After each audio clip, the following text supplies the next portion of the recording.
Hello বন্ধুরা, আমি চম্পা।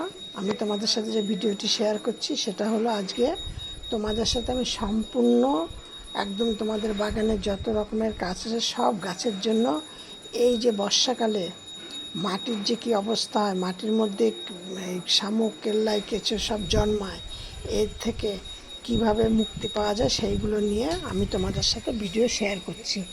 বা অনেক সময় দেখা যায় মাটিও এতে দীর্ঘদিন মাটিতে আমরা ওষুধ এটা ওটা খাবার দাবার দিচ্ছি, তাতেও কিন্তু বৃষ্টির জল পাচ্ছে, তারপরে এমনি আমরা জল দিচ্ছি, খাবার দিচ্ছি, এইসব অনেক রকমের কারণে কিন্তু মাটিটাও কেমন একটা খারাপ হয়ে যায়।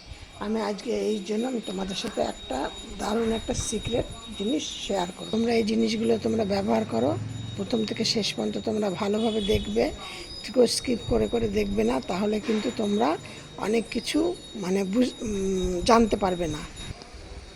একদম তোমাদের এই যে অ্যাডেনিয়াম গাছ দেখো, এই যে অ্যাডেনিয়াম গাছ থেকে আসলে সব কিছুর থেকে তোমাদের সব রকম গাছের জন্য আমি এটা শেয়ার করছি।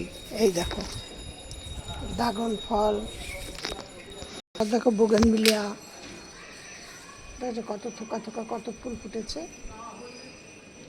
আমি আজ তোমাদের সাথে আমি সম্পূর্ণ আমি এই পুরো বাগানের টবের মাটির জন্য কি কি তোমরা করবে আমি সব তোমাদের সাথে এইগুলি শেয়ার করব।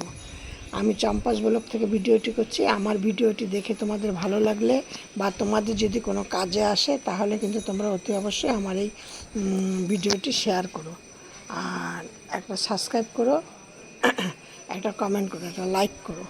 আর নতুন বন্ধুদের, পুরনো বন্ধুদের সাবস্ক্রাইব করতে বলছি না, নতুন বন্ধুদের বলছি ভিডিওটি দেখে সবার মধ্যে একটু শেয়ার করে একটা সাবস্ক্রাইব করে দিও।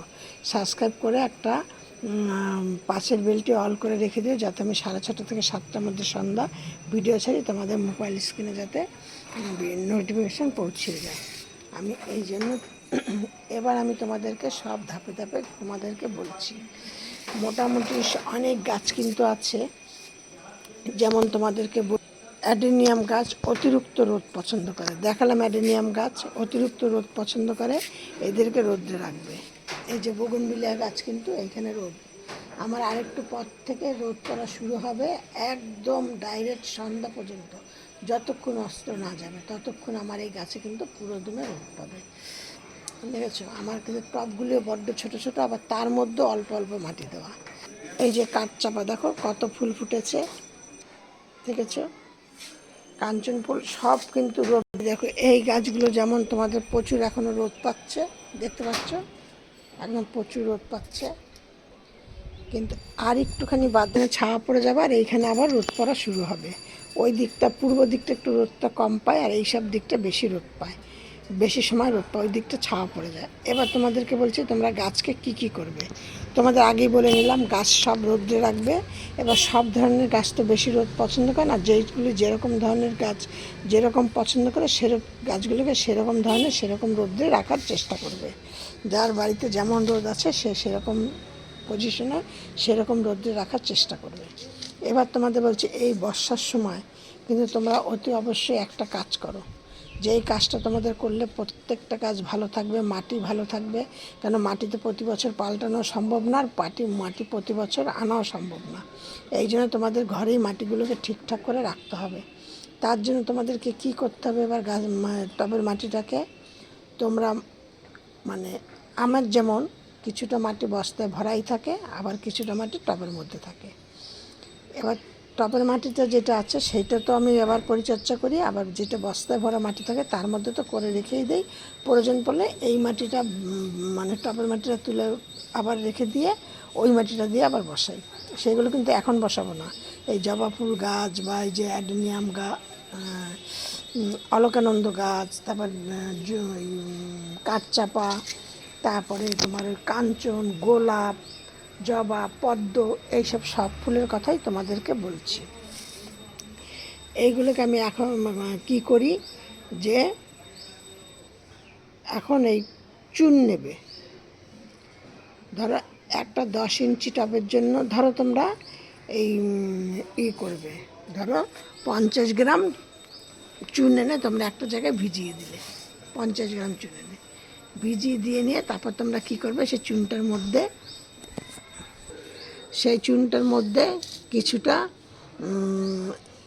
ওই বাদাম খোল দিয়ে দিলে, দিয়ে নিয়ে চুনটাকে তোমরা আলাদা জায়গায় ভিজালে আর বাদাম খোলটাকে তোমরা আলাদা জায়গায় ভিজালে, ভিজিয়ে এনে দুটো জিনিস একসাথে করে তোমরা এই চুনটা ধরো 4-5 দিন ভিজিয়ে রাখলে, রেখে তার চুনটার ওপর থেকে যে জলটা হবে সেই জলটা নিচে দেখবে জলটা চুনটা জমে যায়, ওপরে জলটা থাকে, সেই জলটাকে নিয়ে তোমরা গাছের গোড়ায় দেবে, সেই জলটা নিয়ে তোমরা গাছের গোড়ায় দেবে।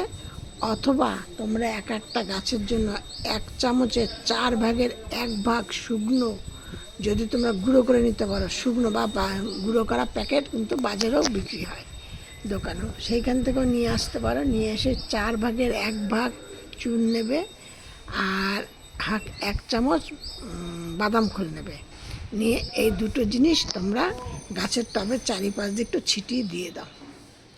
দেখবে চুনটাই তোমাদেরকে গাছের গোড়ার মাটিতে শামুক, কেল্লাই, কেঁচো যেগুলো হবে সেইগুলোকে দূর করবে, আর বাদাম খোলটা তোমাদের গাছের খাদ্য হিসাবে কাজে লাগবে। দিয়ে গেল।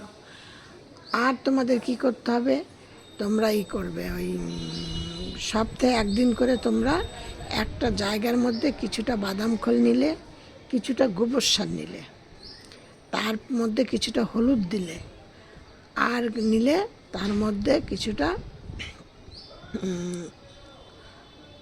চা পাতা নিলে, নিয়ে এই কটা জিনিসকে একসাথে ভালো করে মিক্সড করে নিয়ে প্রত্যেকটা গাছের গোড়ায় 1 চামচ করে করে ঘুরিয়ে ঘুরিয়ে দাও। এটা কিন্তু সপ্তাহে 1 দিন করে দেবে, একদম প্রত্যেক সপ্তাহে 1 দিন করে দেবে। আর প্রতি সপ্তাহে 1 দিন করে তোমরা গাছকে স্প্রে করবে। কী দিয়ে স্প্রে করবে, তোমাদের এই যে এখন প্রচুর পরিমাণে বৃষ্টি হচ্ছে, এই বৃষ্টির সময় তোমরা কি করবে, ফাঙ্গিসাইড সার্ফ নেবে, জলের মধ্যে ফাঙ্গিসাইড সার্ফ নেবে, কিছুটা নিম পাতার জল নেবে, আর তার মধ্যে নেবে কিছুটা আদা থেতো করে রস নেবে।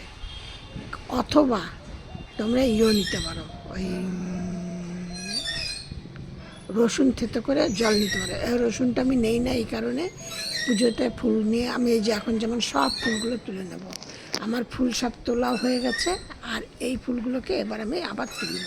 এই ভিডিও করার জন্য মনে করেছিলাম ভিডিও যে করব না, কিন্তু তারপর মনে করো অনেক ফুল তোলা আমার হয়ে গেছে, হাফ প্লাস্টিক ফুল তোলা হয়ে গেছে।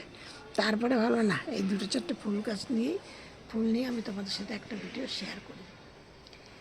এইভাবে তোমরা গাছকে যত্ন করো, দেখবে তোমার ওইটা নিয়ে তোমরা ওইগুলোও কিন্তু একসাথে মিক্সড করে তোমরা প্রতি সপ্তাহে 1 দিন করে করবে, স্প্রে করবে। যেইগুলো তোমাদেরকে বললাম এইগুলো সব জলে ভিজিয়ে রাখবে, জলে ভিজিয়ে রেখে 2 দিন 3 দিন জলে ভিজিয়ে রেখে পুরো করে ভালো করে ছেঁকে নেবে। তা না হলে কিন্তু স্প্রে মেশিনের নজলটা কিন্তু খারাপ হয়ে যাবে, আটকে যাবে। ওই জন্য তোমাদের এইটা কি করতে হবে, ভালো করে ছেঁকে নিয়ে তারপর আরও পাতলা করে নিয়ে তোমাদের গাছকে স্প্রে করতে হবে। একদম তোমরা যদি এরকমভাবে আমি তোমাদের সাথে যেটা শেয়ার করলাম, আমি এইগুলো আগে নিজে করে নিয়ে তারপর আমার ভালো রেজাল্ট পেলে আমি তোমাদের সাথে শেয়ার করি, তাই আমি তোমাদের সাথে শেয়ার করছি। তোমরা এগুলি করে দেখো, করার পরে যদি তোমাদের রেজাল্ট না পাও আমাকে কমেন্টে জানাবে। আর তোমরা এইভাবে পরপর ধাপে ধাপে করে দেখো, তোমরা 100% শিওর পাবে। তোমরা 7 দিন থেকে 8 দিনের মধ্যে তোমরা ফলাফল পেয়ে যাবে। একদম প্রতি সপ্তাহে তোমরা এইভাবে করো, দেখবে মাসে 4 বার তোমরা এই খাবারটা দাও, মাসে 4 বার স্প্রে করো, আর মাটিতে তোমরা ওই চুন দাও, দেখবে তোমাদের মাটিটাও ভালো থাকবে। কিন্তু শামুক, কেঁচো, কেল্লাই কিন্তু কেঁচো তেমন একটা ক্ষতি করে না, কিন্তু শামুক আর কেঁচো, কেল্লাই কিন্তু গাছের প্রচুর ক্ষতি করে। এই ছিল আমার আজ ভিডিওটি ভালো লাগলে একটা লাইক, কমেন্ট, শেয়ার করো। আর সব ভিডিওর মতো বলছি, তোমরা সব ভালো থাকো, সুস্থ থাকো।